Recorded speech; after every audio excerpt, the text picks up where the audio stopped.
This episode of Keys to the Shop is brought to you by Prima Coffee. Whether it's espresso machines, manual brewing devices, or general coffee shop needs, they seek to pursue the most innovative coffee products, both domestic and abroad, to offer their customers.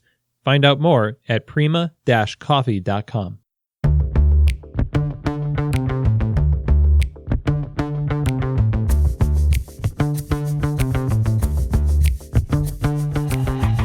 This is Keys to the Shop, episode number 34, Pour Over versus Batch Brew with Ryan Soeder. Well, hey everybody, and welcome to another episode of Keys to the Shop, where we give you insights, inspiration, and the tools you need to grow as a coffee service professional. I'm really excited that you decided to join me today, and I hope your day has been going well and your week has been going well.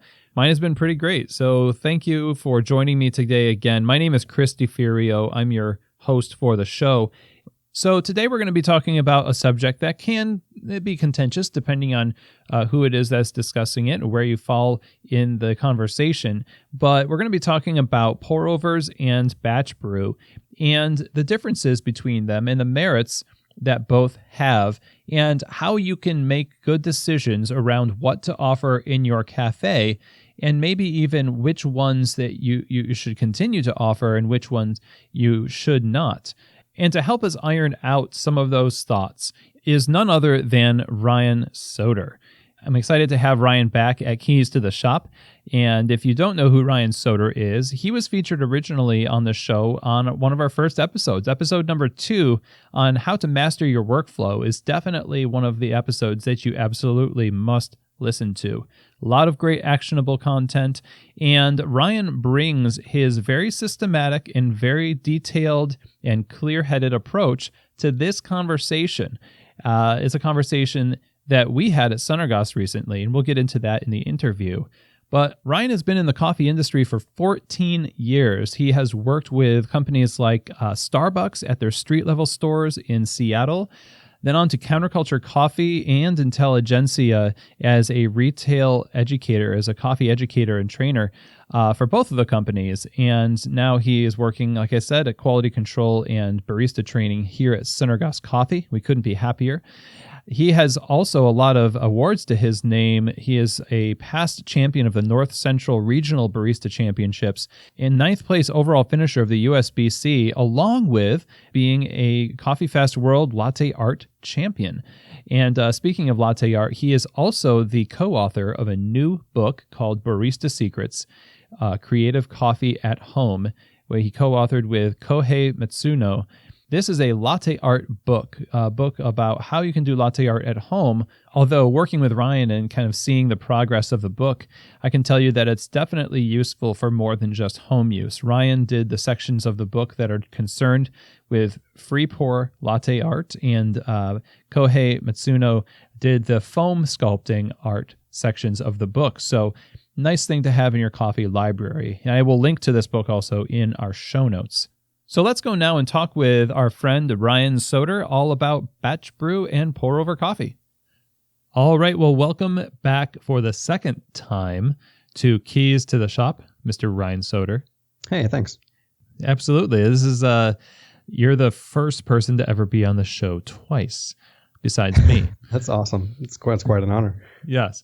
And I'm excited to talk about the topic today, because you and I at Sunergos have just decided, and not just decided, but in the last few months, there was a decision made amongst all of us to get rid of pour-overs. And that was a really big deal. And it took, I think you floated the idea originally, how long ago? Oh, it's probably like not when I first signed on, but yeah, it became apparent pretty quickly that the workload to benefit ratio was off for us when it came to pour-overs. So it's probably been about a year and a half. Well, we do like to tease things out for a little bit to make sure they're the right decision, I suppose. Very true. Yes, but coming from your background and really specializing in workflow, which anyone listening to this show who's familiar with the show has probably listened to your episodes. So it makes sense that observing what was happening on our bars, at least with pour-overs, would precipitate this conversation of, is it worth it? Is it worth doing? And I wonder, the main thing, besides the workflow issue, one of the main things about pour overs versus drip or versus batch brew is the idea of quality. And it's one of the main points of conversation that we had in deciding to go one way or another. Can you describe a little bit about the quality aspect of that decision? Yeah, absolutely. I think that what you said leading into this is that question of is it worth it is huge. And I think that, if you're working in a quality focused coffee bar, then most of your decisions are made with the idea of quality in mind. And if something, if it increases quality in a noticeable way, then the assumption is that it is worth it. Right out of the gate, you just do it and you make it work. And you find a way to increase quality in small ways all across the board. And you have faith that that increase in quality will be noticed and that it will, it'll bolster your message that specialty coffee is excellent and what you're doing is good work. So yeah, the issue of quality comes down to, will a customer or can you notice a difference day to day in this product? I love framing it this way. It's that, like, if I were to hand you a shot of espresso made one way one day and then a shot of espresso made the other way the next day, do you notice an appreciable difference in quality? And is it noticeable? And I would say that if you can't notice a difference one day to the next, then no, it's not a noticeable difference and it's not one worth pursuing. Especially if there are benefits on one side or the other, then you just take the easier, more fluid way that doesn't add stress to the situation. Because if you're not noticing a difference in quality and one side is more stressful than the other, people are going to pick up on that, certainly. They're gonna pick up on the stress. On the stress, yeah, exactly. So if something takes twice as long, but I hand you that cup of coffee and you notice that it is better, then it's probably worth it. If you don't notice that it's better, then why take the extra time to do it if people aren't noticing it? And they probably are noticing that you're stressed out because, coffee is a high speed, high volume endeavor. And the more time you add making things, the more difficult it is to actually sell coffee. That's what made us want to discuss it, was because, obviously customers could probably tell, but certainly us as a management team could see the baristas sort of stressing out over. Right. When you're watching the person in line order a Chemex and the barista is just like trying not to groan, like white knuckling the register, like looking behind them with the line of drinks they have to make and trying to throw a Chemex in there. Exactly. And then we're going to get to sort of the causes behind that a little later, like the idea of being prepared or set up for success in terms of a coffee program. But certainly we are on a stage and customers can tell what's going on. Just on the idea of quality, I guess my argument would be right out of the gate that, like, brewing a lot of coffee at a time does not reduce the quality of coffee necessarily. It's not a given that if I brew 2 cups of coffee at once, it is half as bad, it's half as good, or that it decreases the quality of those 2 cups. So if I hand you 2 mugs of coffee, one was batch brewed, one was pour over, and you've done a good job with both. Now, we're not assuming that we're like not paying attention to batch brew and we're slaving over pour overs. We paid attention to, our 5 variables of coffee brewing, our extraction, our strength, temperature, agitation, all these things. We're paying attention to them and we're tracking them. We're making sure we're being consistent. It doesn't make much sense then that brewing more at a time reduces quality. So if quality isn't the issue, what is then? I guess that's the question you have to ask yourself, is that if you can brew a gallon of great coffee, why is that worse than brewing 1 cup of coffee at a time? And I'm not saying that it is or it isn't, but that's the question you have to answer right out of the gate, is that, if these are both excellent, why am I choosing one over the other? I think perceived value is where this comes in our conversation about this. As we were talking about batch brew versus pour over, we were talking about one of the hangups is presentation, and that's something that people come back to a lot, is the theater of a pour over versus the batch brew. it does kind of, you said it in your comment just there, we're not saying you're slaving over a pour over versus just kind of lazily making a batch brew, but that's kind of the perception I pick up from a lot of people when the discussion is had. So you have this perception that one is better than the other, but if you take a second and just think about, we talk about 5 variables of coffee brewing. We have grind size, we have ratio, temperature, agitation, and time. These are the things we're trying to control for and changing one at a time and tasting.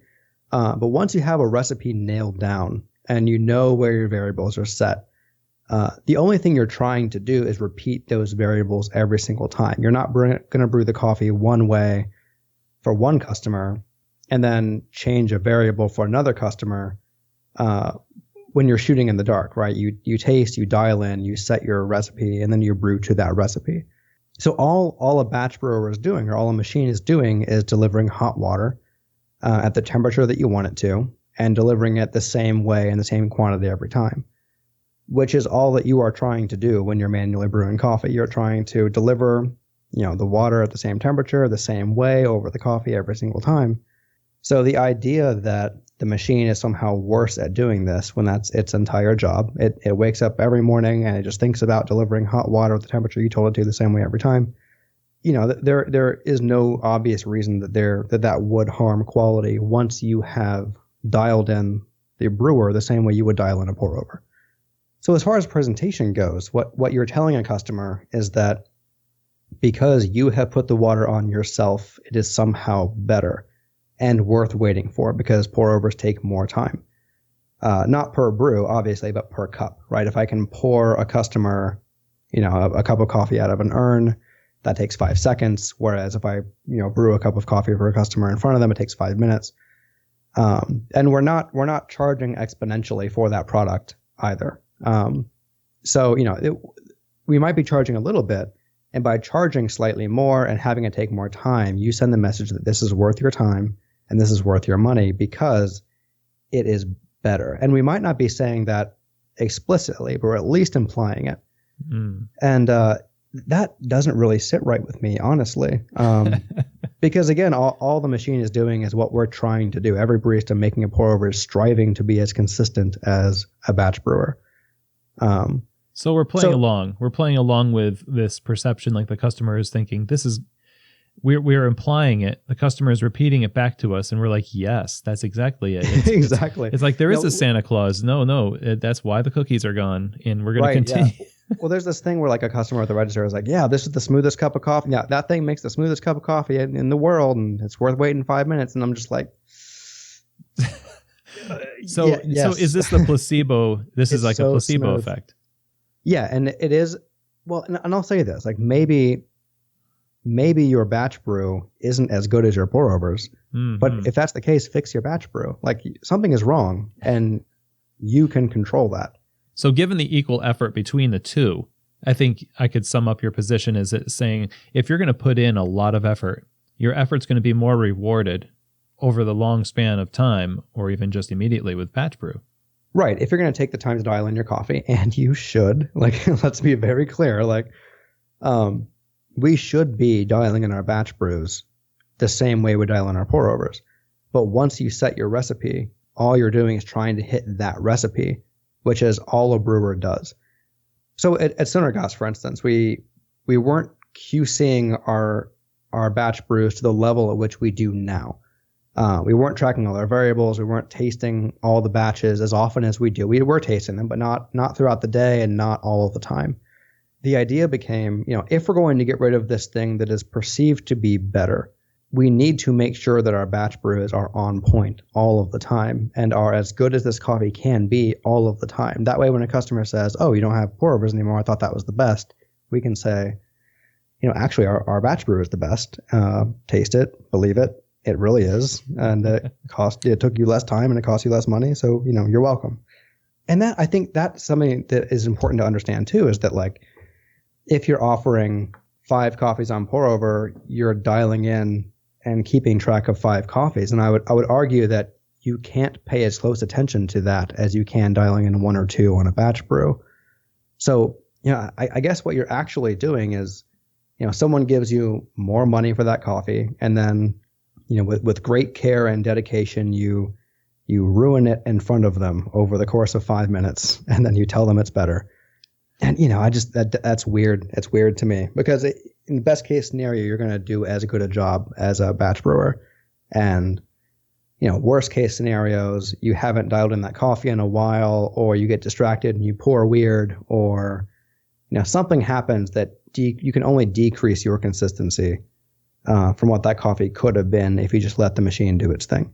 Presentation wise, though, there are a lot of things you can do to dress up this coffee. For instance, if you like the way Chemex looks, like, feel free to pour your coffee in a Chemex and serve it like that. If you like the way a V60 decanter looks, absolutely decant it into a V60 container and serve it alongside of a mug and let the customer dispense it themselves. I don't like necessarily implying that it was brewed that way. So, you can definitely get any kind of like fancy vessel to put your delicious batch brewed coffee in. And I think that communicates value just as much as pouring it in front of someone. And, and at least it's not this other implication that we're trying to stay away from, which is that, like, because I did it, it tastes better.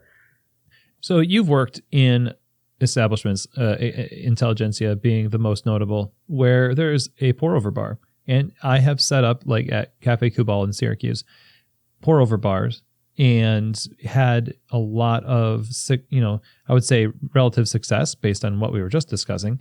But there is a lot of people, I think, that have pour-over bars that are listening to this that are thinking there's got to be a redeeming quality of having a pour-over bar. The theater of it, I'm thinking about, like, the interactions that you have with the customers about the coffee, the novelty of it, the conversation. I mean, are we just giving that up with drip? Not necessarily, but maybe.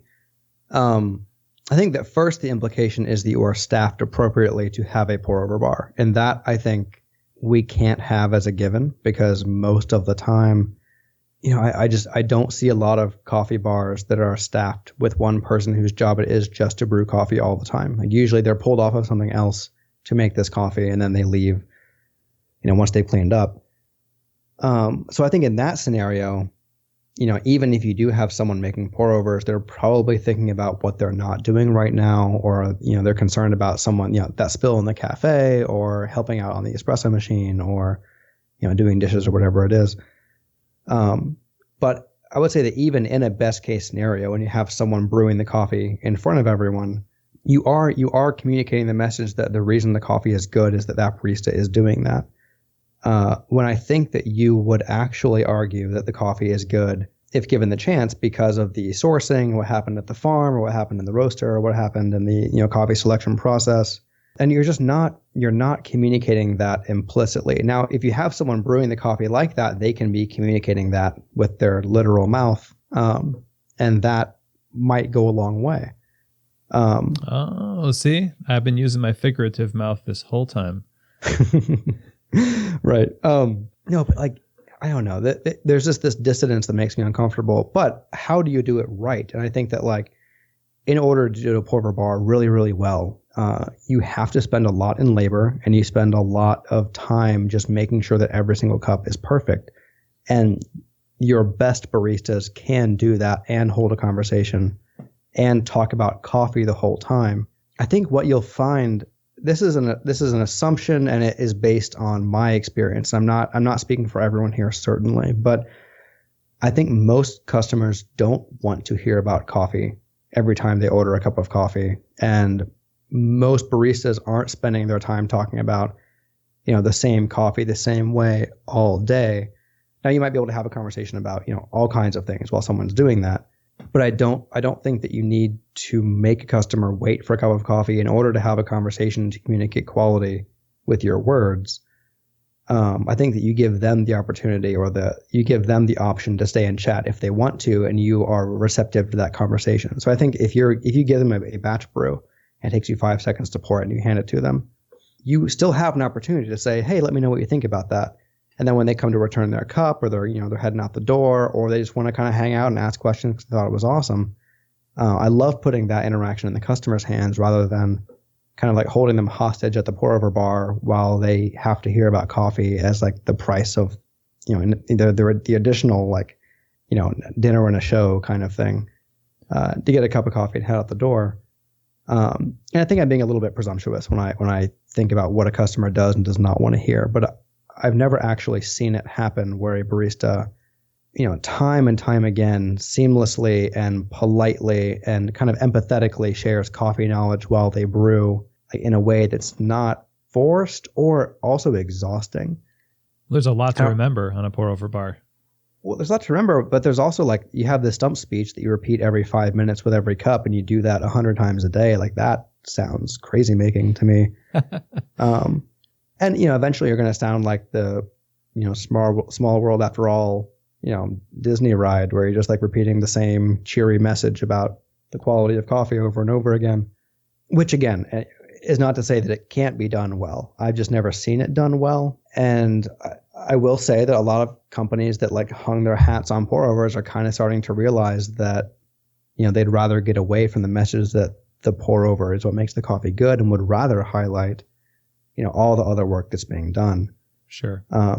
Especially if the pour over isn't better. And that's important to keep in mind. Like, if it really is better, then A, your batch brew is broken and you should fix it. But B, it is worth lauding. There's that classic, like, the barista takes 10 minutes to make you a siphon and it sucks. It's just one of those like, there's nothing worse. There are worse things than that, but that's a bad thing. To have the theater and have this build up, and then like at the end of the day, it's the same cup of coffee you would have gotten out of the machine.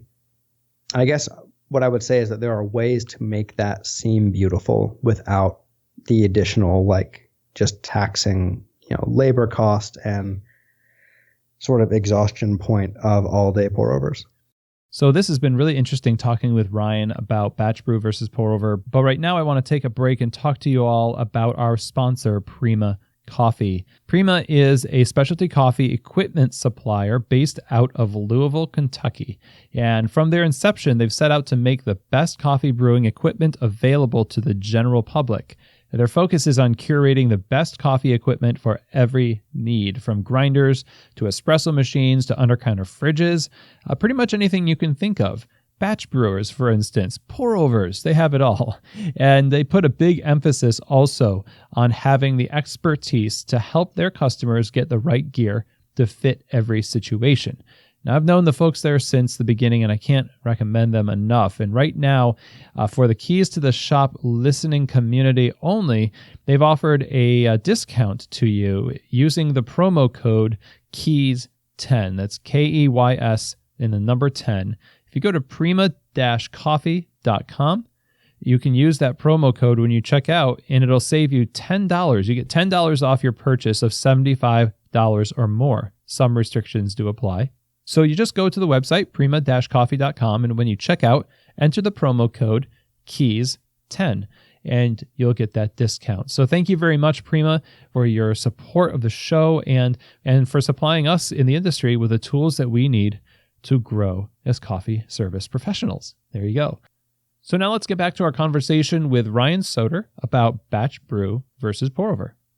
The point of talking about coffee or kind of drawing attention to the coffee is that the customer would imagine themselves with that bag of coffee, taking that coffee home and brewing it. And one of the barriers that customers might have to actually taking a coffee home and experiencing the same thing that they experienced in your cafe, one of the hurdles might be that it was on pour over and they don't think that they can actually make it, or they actually, even worse, sometimes try to make it with a V60 the way you did, and you're already having like hours and hours of training of V60. They just bought it off the shelf, went to a website to learn once, and they say they can't make it the same way. I would much rather have them taste the drip, know that it's good, buy like a Bonavita brewer and brew it at home and have it be good there too. I think that's a really good point. But that kind of talks to me about like where like a pour over's place, I think, is in someone's house. Like I brew a Chemex at home and I love making it. I think it's fantastic. I might brew more than one a day. And if I have something to improve on that, I can make that adjustment for my second cup. It's home when you have time and when you want to spend that time.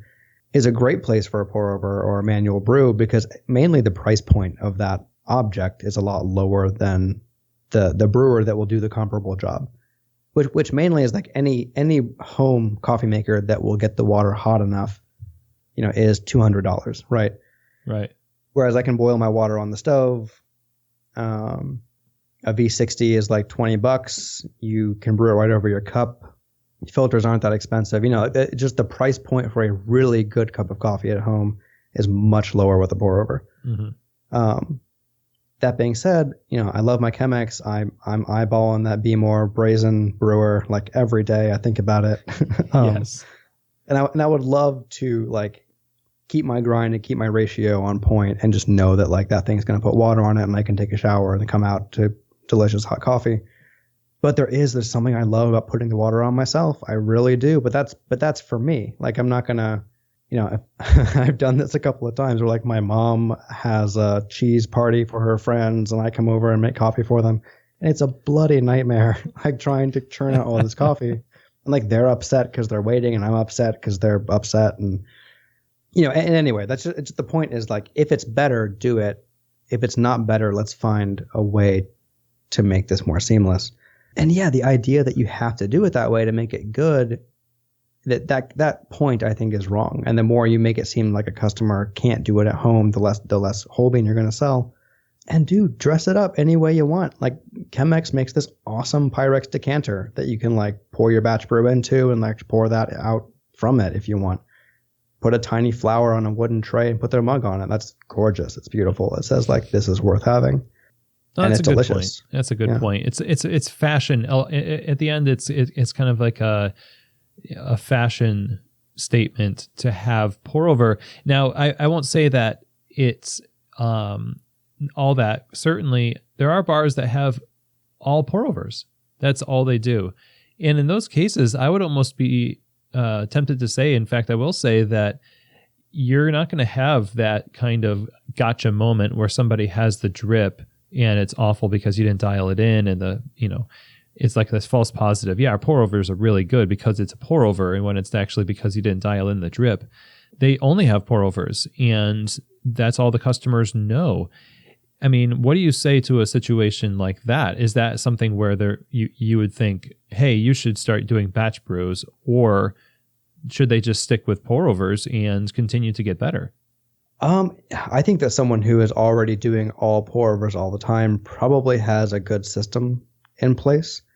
If they're not just burning people out, I guess like if we're assuming that it's working, then I wouldn't change it. Unless you have a very like thorough plan in place, because what you've essentially told your customers and what you've essentially told all of your customers in that situation is that pour over is worth it and better. So if you change it, every one of your customers is going to feel lied to. So I would say that step one would be do everything you possibly can to make your pour over setup streamlined and easy and frictionless, which means a lot of labor, a lot of prep, and a lot of skill. Honestly, it's really hard to brew 10 pour overs in a row exactly the same way. It's not impossible. And when you get really good at it, you actually get really good at it. But it's really hard. But if you're doing that and you're doing that for all of your customers and you're just cranking out awesome tasting pour overs all the time, I think the quality question is still worth asking. Can we do as good or better a job with a machine? Is this worth it?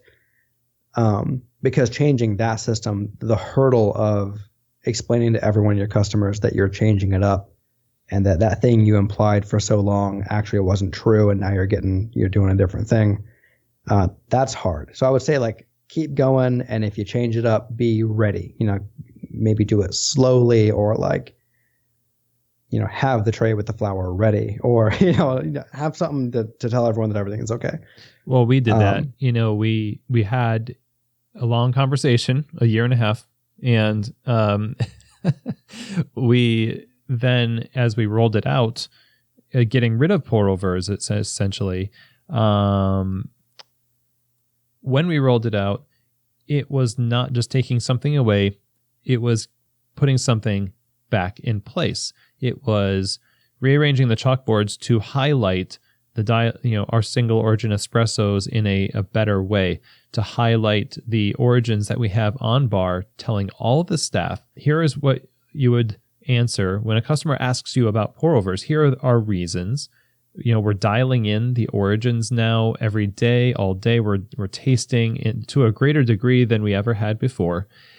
That gives customers confidence that we're not just doing it out of an effort to save effort. Actually, we are reinvesting effort into something for their benefit. And even in the midst of that, there are still, I've heard a couple of people kind of had some skepticism about the motives behind the decision. Like, no, we're just trying to save money, or we're trying to, which by the way, it's not a bad thing, by the way, to try to save money if you're losing money. Well, it's also, yeah, that's true, but we also weren't saving money. I mean, it's one of those Exactly. We had trainings to do all this stuff, to dial in, and it costs money to do it, but it was better in the long run. Yeah, I think when you're explaining to customers what you're doing, I think using jargon is a bad idea. Saying the words dial in is like super bad, because no one knows what that means. And it just kind of sounds like you're trying to, I don't know what it sounds like you're trying to do, but they don't understand. Some kind of a seance. Maybe, yeah. It's very insider baseball. It's very, I guess, like taking the time to say, hey, we're actually we're tasting all these coffees. We're making adjustments to make sure they taste awesome. For instance, if it's too coarse, it might taste a little bit sour. If it's too fine, it's going to taste kind of bitter and woody. And we're just making sure that, the grind is where it needs to be, and that it's not too watery or too strong. So we're really paying attention to this, and we really think you're going to taste that, and we're really proud of what we're doing. So, we'd rather put all of our effort into making sure that all of our coffee tastes awesome all the time, rather than kind of juggling all these pieces of equipment to make it seem like the coffee tastes great when we're not really sure that it does. Yeah. And if you have rapport with your customers, which hopefully you do, and you've been, hospitable and winning friends in your community, then most people are going to extend grace and empathy to that particular thing. And chances are they've already seen you sweating that Chemex. So in some cases, they might be really happy that that's the case, and they might get their coffee sooner, in fact. Something I was going to mention earlier was for the all pour over bar, what I tend to find, and I'm not sure if you've noticed this too, all pour over coffee bars can tend to be in locations where that's like the first third wave shop in that town. And it's a differentiating factor. Like with pour overs, it signifies that something is so incredibly different. It's not even in the same category as the other shops around. It's hard to know, because I was really into pour overs for a really long time. And I don't know, I really don't want to talk badly about them either, because it's a very bold thing to do. It's, if you take the time to do it really well, it really is great. It looks awesome. I guess I just have a hard time with the conversation, just because to me, if you think about it, for 10 minutes, it's hard to justify doing it manually all of the time, or really accenting manual brewing, because the only really good argument is that you just like making it look like that it's a big deal. And maybe that's how you celebrate it. But when the argument isn't that it actually makes the coffee taste leaps and bounds better than brewing it, in larger batches at a time, you're really celebrating theater for theater's sake. And I think that there are some cool ways to use manual brews. Like you can do a Chemex versus a V60 versus a siphon, and do kind of a 15-minute long presentation about it. But it's hard to make that monetarily feasible or worth the time it would take to do it. And what you're communicating to the customer there is really aren't these brew methods great? And maybe you're trying to sell more retail, or maybe you're trying to kind of celebrate the different ways coffee can be made. But I'm not sure what the obvious upside of that is, honestly. For a specialty coffee shop and for the priorities of specialty coffee, I think the effort put behind accenting, how great the coffee itself is just in green coffee form, or what happens, in the countries of origin, or at the farm, or in the roaster, or what we're actually doing in the batch brewer, talking about extraction and talking about, just everything that goes into making this coffee taste incredible. That last step of the way we put the water on it, or the shape of the brewer, That to me is the least exciting part.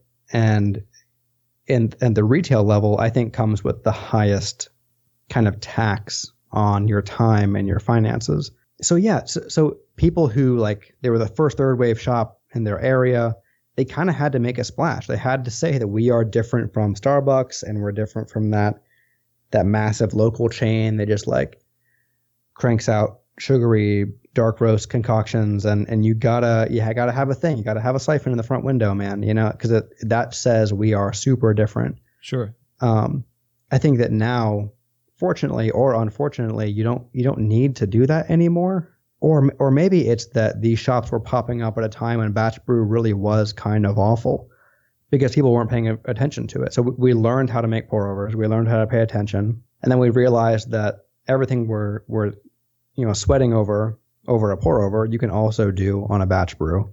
And then you can make batch brews amazing. And now we don't have to do pour overs if we don't want to in order to have good coffee.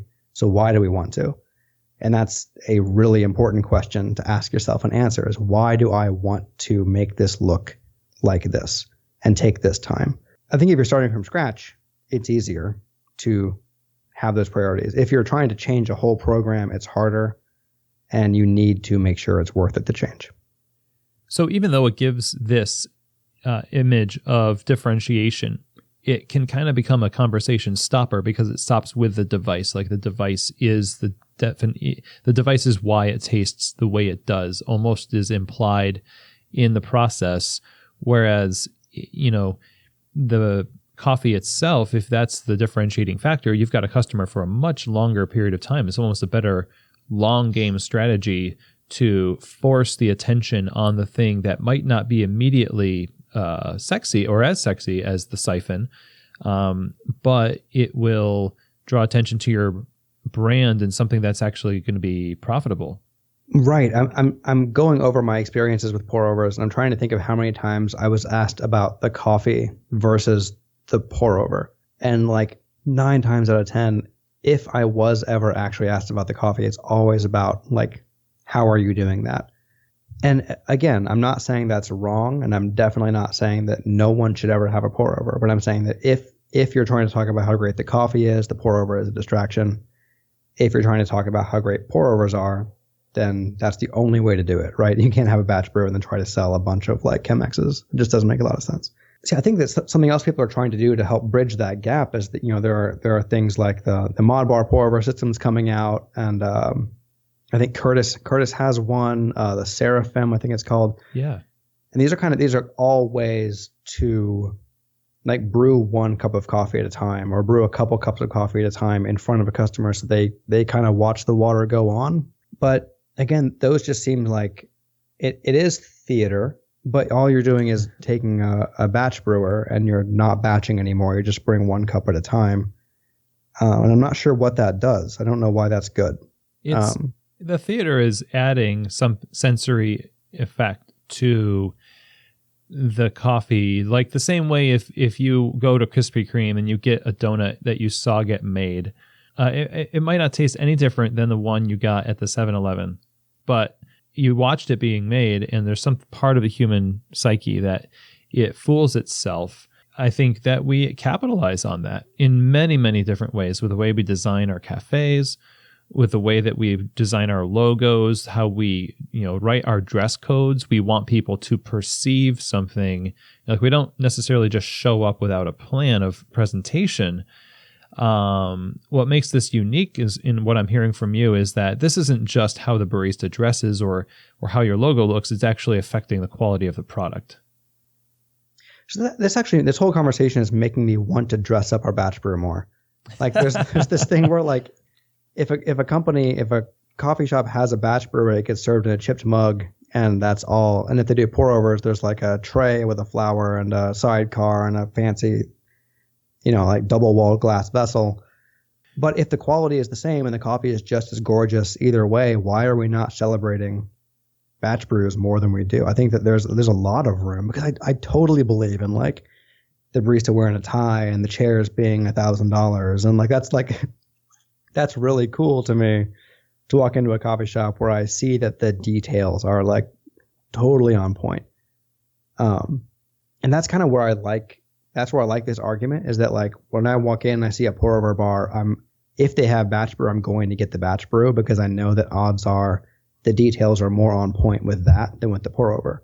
So if that's the case, why are we pretending like the batch brew is like the lesser option? I think that we should actually be dressing that up more and talking about the coffee a lot more with that. So like have a card that talks about the coffee and the origin on it that looks really cool and put it on a, slate tray and, have your double walled glass with a little petunia next to it or whatever you want to do. But like, why aren't we celebrating batch brews and celebrating these coffees when we make 3 cups at a time versus 1 cup at a time?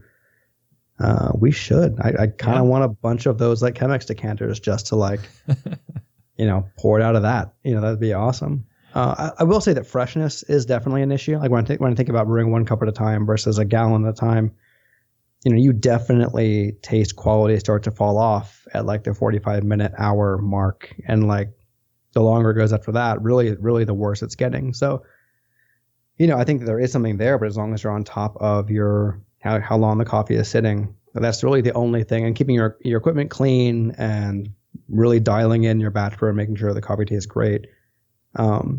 These are things you have to do anyway, whether you're doing manual, brewing or batch brewing. If you're going to be on top of quality, you are on top of freshness, you are on top of cleanliness, you are on top of dialing in, and that never changes. An operator might say there's more waste in batch brew when you consider freshness, because if you get a dry spell of orders and you've got a bunch of coffee that's still in the urn and you have a time window that you've set for yourself because you want to serve good coffee, you can't use that coffee. So you might end up throwing coffee out. And as you learn the rhythm of your day, the lesson is more costly in batch brew than it is in pour over because it's just waiting to be brewed when ordered. I do agree. There is more coffee waste with batch brew usually, but I think it's important to vary your batch sizes, and know kind of when the day is ebbing and flowing. But if you're looking at dollars and cents, I think the labor you spend making pour overs kind of counteracts that. Good so point. If you don't have extra labor and you're brewing in batch versus having an extra person on the floor all the time to be ready for a pour over, I think that does kind of even out, although it does make sense to look at the numbers and make sure that makes sense for you.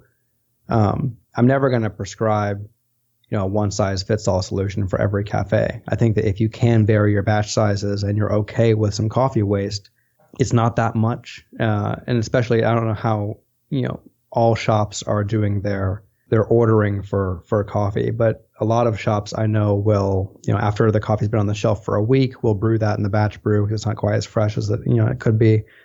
There are ways to mitigate that cost. So I think that something you don't want to do is let quality go down if you are a quality focused coffee shop. And there are ways to mitigate coffee waste, like varying your batch sizes, making sure you're not brewing as much coffee during slow times. But even that waste isn't too costly. I'm willing to gamble that the labor waste for pour overs is greater. Yeah, labor obviously is one of the main costs in an operation. So that makes a lot of sense versus some ounces of coffee down the drain.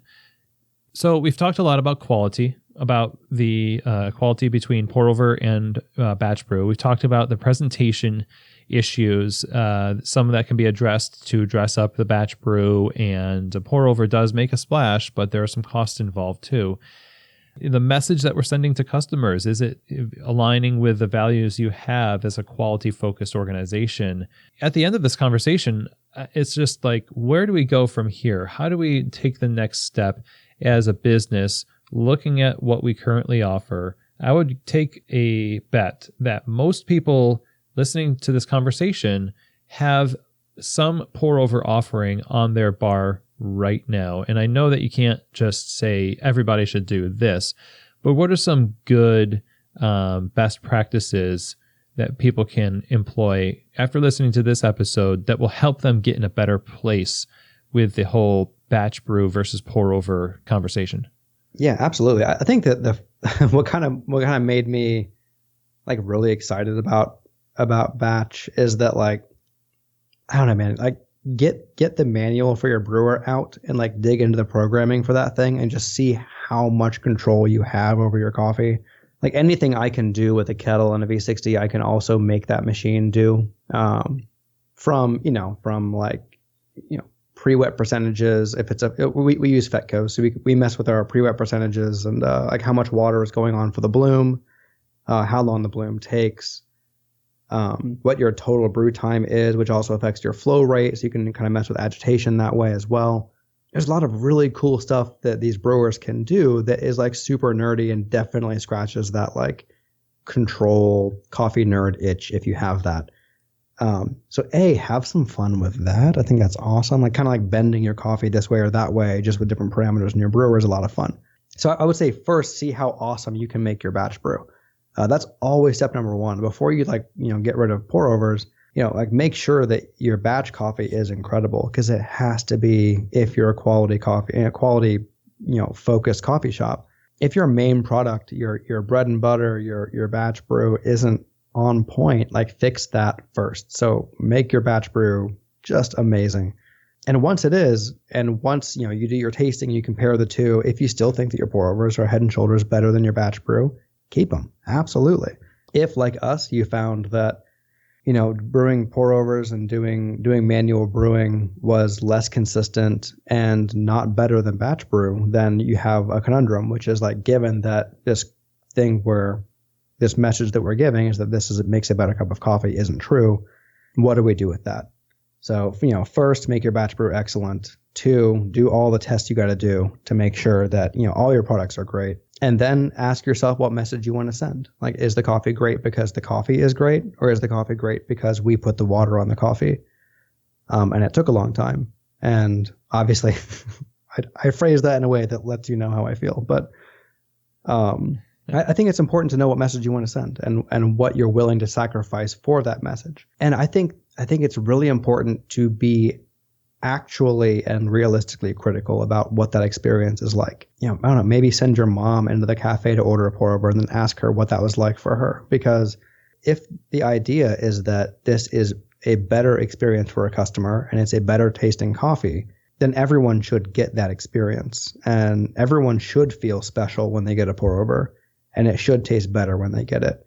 I think what happens a lot of times is that we think we're giving this great experience, and then what that experience actually looks like from the other side of the counter isn't so great, because either we're not confident in our brewing skills, or our mind's somewhere else, or we're just stressed out, and that can make that experience pretty awful, actually.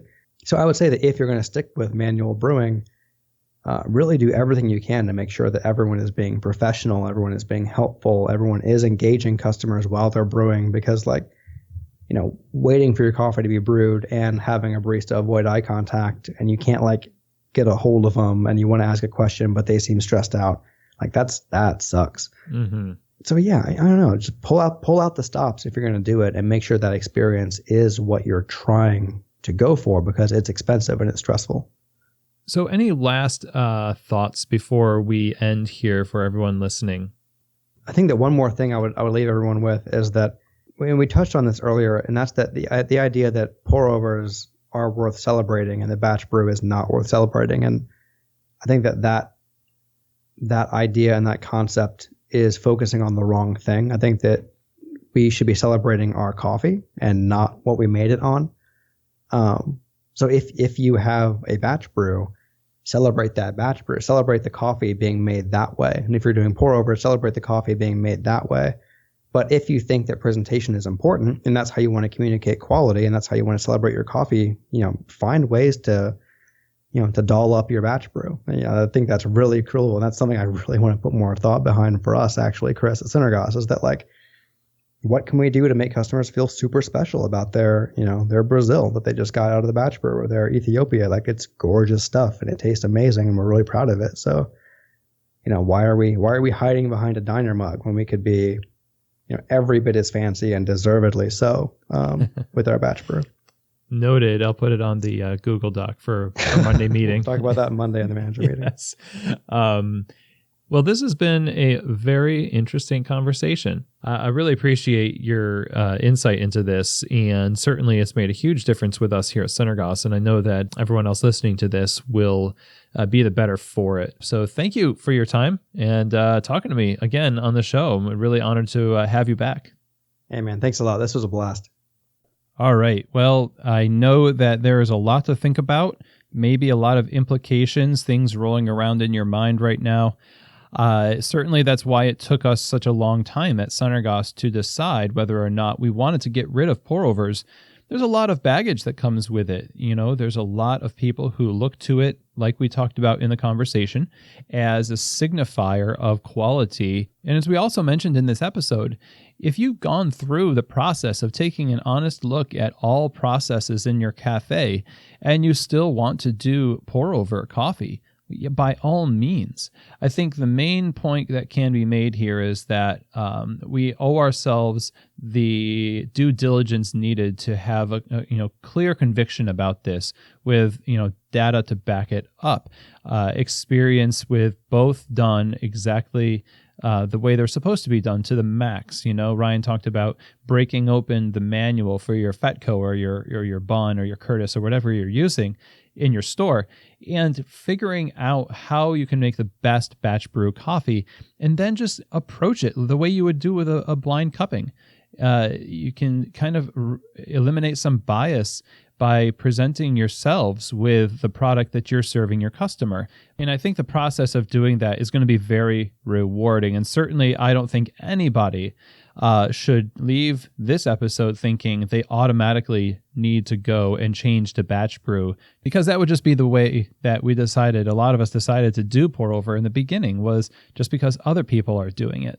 So as a reminder of what Ryan said, the steps to take: dig in and make the batch brew excellent. First of all, make it as well as you can make it. Look at your manual and determine what are the best settings for your coffees that you're brewing. Take Central or South American coffee that you know is very consistent as a test coffee and really dial that sucker in. Number 2, do the tests needed to make sure everything is amazing, including your pour-overs. And then 3, ask what message you want to send to your customers. Is the message that you want them to focus on the coffee itself? Is a message that you want them to see that the coffee is a theatrical thing, or that the brewer itself is something to behold? These are messages that you're sending, whether you decide to send them or not. And the sooner you can decide that these are absolutely what you want to portray, the sooner you can make a solid decision for your cafe and for your customers. So remember, if you've built rapport with your staff because you care for them, with your customers because you care for them, then making a confident move with good communication will likely be well received. So I hope you enjoyed this episode today, this discussion. I did prepare a lot of this episode drinking a pour-over coffee, so yay, pour-overs. If you want to check out the show notes, you can go to keystotheshop.com. You can also reach out to me, Chris, at keystotheshop.com. That's CHRIS at keystotheshop.com. If you have questions about things in the cafe that maybe we can cover as an episode, one of our previous episodes was based on a listener question being sent in about managing groups in your cafe ordering, and what you ask might end up turning into an episode. Now, if you enjoy our show and you want to help the show out, you can go to iTunes and give us a rating and review. It doesn't take very long to do, and I always enjoy seeing how the show has been helping people and their cafes as we continue on from the time we started in January till now. It's just been really fun to see that. So go now and take these things and see where they can help you develop a better coffee program in your cafe. And remember that this role that you have in coffee service represents the entire value chain in coffee to the consumer. It's literally in our hands, and let that drive you to great things this week. And as always, I hope that this episode, as well as all of our past episodes, have given you keys to the shop.